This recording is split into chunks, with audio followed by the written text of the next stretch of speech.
سر ابھی clarity of mind کی بات ہو رہی تھی، خواتین کی طرف سے سوال آیا کہ کیا کنجوس شوہر قابل قبول ہے؟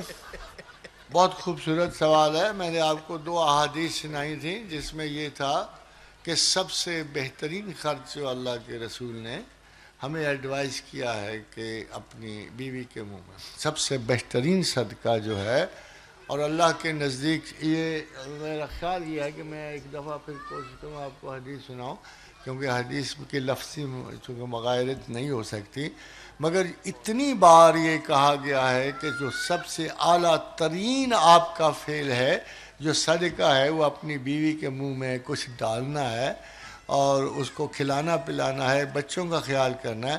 مگر جو یہ ایگزیکٹ سوال کیا وہ بھی سوال کیا گیا ہے رسول اللہ صلی اللہ علیہ وسلم. تو میں اس کا جواب دینا پسند کروں گا کہ ہندہ بنت ابو سفیان رسول اللہ صلی اللہ علیہ وسلم کے پاس آئیں اور کہا کہ ہمارا خاوند بہت کنجوس ہے اور یہ بچوں کا خرچ بھی نہیں دیتا، تو کیا میں اس کے پیسے سے کچھ پیسے نکال لیا کروں؟ تو حضور نے فرمایا ہاں، اتنا جتنا تجھے اپنے اور اپنے بچوں کے خرچ کے لیے ضروری ہو. خواتین اس کو کھلی اجازت نہ سمجھنا، پلیز احتیاط کر. بس اتنا جتنا آپ کو اپنے اور اپنے بچوں کے خرچ کے لیے ضروری ہو وہ بلا شبہ آپ ان کے جیب سے لے سکتی ہو، مگر ڈر ہے کہ خاوند پھر جیبیں پھاڑ کے نہ باہر نکلے. اس کے بخل کا علاج ہونا چاہیے نا، اس کو سمجھانا چاہیے. باقی عرض کیا کہ بخل کے علاج جو ہے اللہ تعالیٰ نے کہا کہ یہ بنیادی ہے، بخل بنیادی ہے، اور عورتوں اور مردوں میں اس کی حیثیت جو ہے ایک بیسک انسٹنکٹ کی ہے، یہ سروائیول کے ساتھ وابستہ ہے.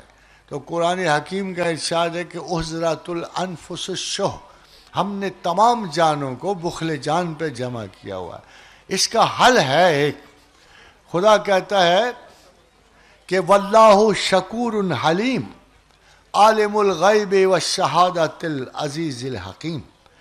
کیونکہ اللہ نے بہت ساری حکمتیں رکھی ہیں، یہ ایک سائنٹیفک، بخیل ہونا بھی سائنٹیفک ہے اور اس کا علاج بھی سائنٹیفک ہے. اور اس کا علاج یہ ہے کہ جب کوئی اپنے اندر بخل محسوس کرے تو یہ اسماء الہیہ تلاوت فرمائے واللہ شکور حلیم، تو یہ انشاءاللہ تعالیٰ اس کے سینے سے بخل کو اکھاڑ دے گا. اور اگر خاتون سیانی ہوں جنہوں نے سوال کیا ہے تو کسی نہ کسی بہانے ایک تسبیح ان کو پڑھوا دیا کرو بس.